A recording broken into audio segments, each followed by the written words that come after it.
अस्सलाम वालेकुम दोस्तों, उम्मीद करता हूँ आप सब खैरियत से होंगे।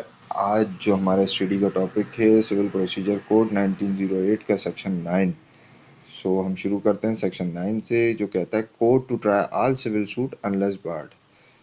यानी कि कोर्ट हर किस्म का सूट ट्राई कर सकता है पर यहाँ तक कि बार्ड ना लगाओ। The court shall subject to the province herein content have jurisdiction to try all suit of a civil nature excepting suit of which their cognizance is either expressly or impliedly barred। Court से मुराद यहाँ civil court है। Civil court यहाँ तमाम civil nature के मुकदमा समात कर सकता है, जबकि बार्ड ना लगाओ मतलब कि रोक दिया गया ना हो। सिविल कोर्ट की अपनी 4 किस्म की जुरिस्डिक्शन होती है, जो कि pecuniary jurisdiction, subject matter jurisdiction, territorial jurisdiction, appellate and original jurisdiction कहलाती है। नीचे हमें एक्सप्लेनेशन दी गई है। A suit in which the right to property or to an office is contested is a suit of a civil nature। यहाँ बताया गया है ऐसा सूट राइट ऑफ प्रॉपर्टी या राइट टू ऑफिस कॉन्टेस्टेड हो वो मुकदमा सिविल नेचर का होगा। Nothing with standing that such right may depend entirely on the decision of question as to religious right और सेरेमनी। साथ ये कि आमतौर पर रिलीजियस मैटर को सिविल कोर्ट ट्राई नहीं कर सकता, पर राइट ऑफ प्रॉपर्टी और राइट ऑफ ऑफिस अगर डिपेंड कर रहा हो किसी रिलीजियस सेरेमनी पे, वो भी सिविल कोर्ट ही ट्राई करेगा। मज़ीद ये कि जुरिस्डिक्शन को मज़ीद डिफ़ाइन करते हैं सिविल कोर्ट के अपने इख्तियारात का इस्तेमाल वो जुडिशल अथॉरिटी जिसको इस्तेमाल करते हुए अदालत मुकदमे की समाअत करती है और केस डिसाइड करती है।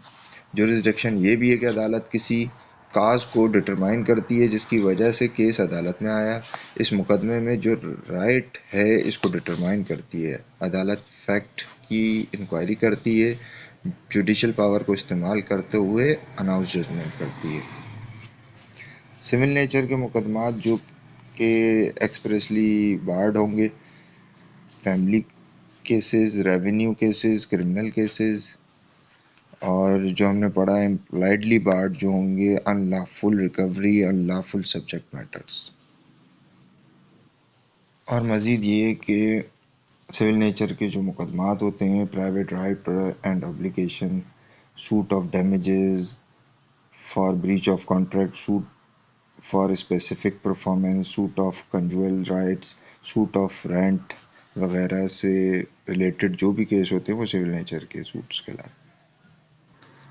Section 10 stay of suit.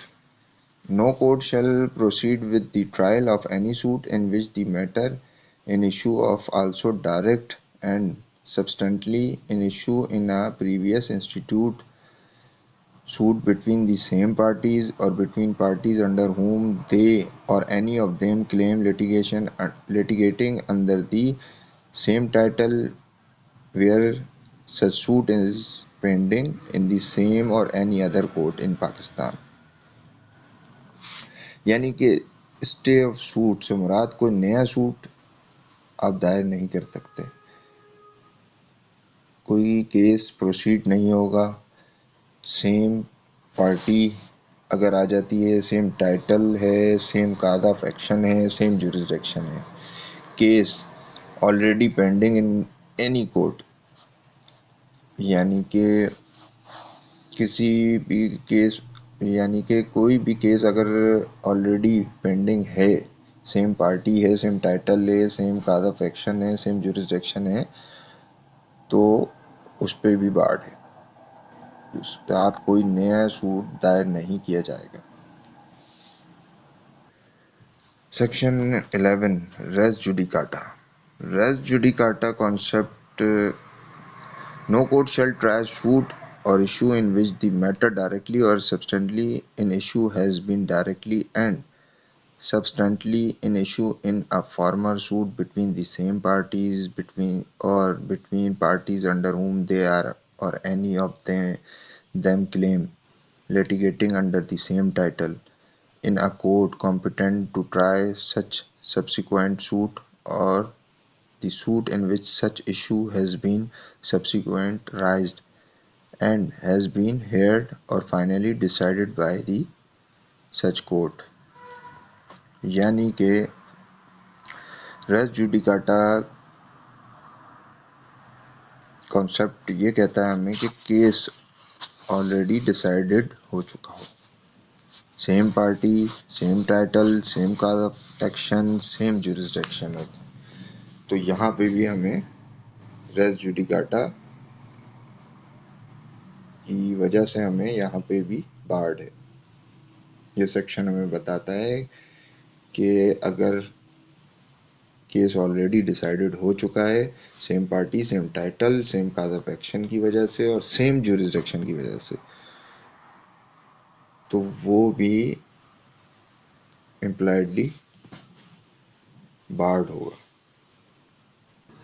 अब आते हैं हम सेक्शन 12 की तरफ। Bar to further suit where a plaintiff is precluded by rule from instituting a further suit in respect of any particular cause of action, he shall not be entitled to institute a suit in respect of such cause of action in any court to which the code apply।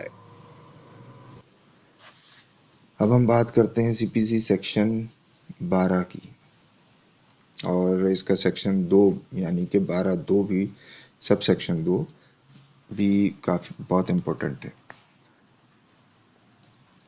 Bar to further suit यानी मज़ीद case दायर करने पर पाबंदी। तो इसको ऐसे समझ लेते हैं, यानी कि अगर सेक्शन 10 इन्वॉल्व हो, केस ऑलरेडी इन पेंडिंग हो, जुडिकाटा कॉन्सेप्ट इन्वॉल्व हो, केस ऑलरेडी डिसाइडेड हो, तो हम केस फाइल नहीं कर सकते। इसके बाद आ जाते हैं इसके सबसेक्शन 2 की तरफ। Where a person challenges the validity of a judgment, decree और order on the plea of fraud, misrepresentation or want of jurisdiction, he shall seek his remedy by making an application to the court which passed the final judgment, decree or order, and not by a separate suit। तो section 12 हमें case दायर करने से मना करता है। अब बात करते हैं सेक्शन 12(2) की, कि इसमें वैलिडिटी ऑफ जजमेंट को चैलेंज किया गया। अब 12(2) के तहत आप कोई भी जजमेंट कैंसिल कराना चाहते हैं तो आपके पास 3 प्ली होनी चाहिए: fraud, miss representation, jurisdiction. General तौर पे तो आप डिग्री को सेट असाइड कराने जाएं तो वो अलग प्रोसीजर है, पर जो डिग्री आपके खिलाफ फ्रॉड, मिस रिप्रेजेंटेशन या जुरिसडिक्शन के इशू की वजह से, तो वो डिग्री आपके खिलाफ इन तीनों वजूहात की वजह से पास हुई हो, उस पे आपको दूसरा केस फाइल नहीं किया जाएगा, बल्कि आप रेमेडी हासिल करने के लिए 12(2) की एप्लीकेशन देंगे। तो यहाँ पे हमारा सेक्शन 9 से लेकर 12 तक ख़त्म हुए, और इंशाल्लाह ताला नेक्स्ट वीडियो के अंदर 15 to 20, सेक्शन 15 से लेकर सेक्शन 20 हम स्टडी करेंगे। तब तक के लिए अपना ख्याल रखिएगा। अल्लाह हाफ़िज़।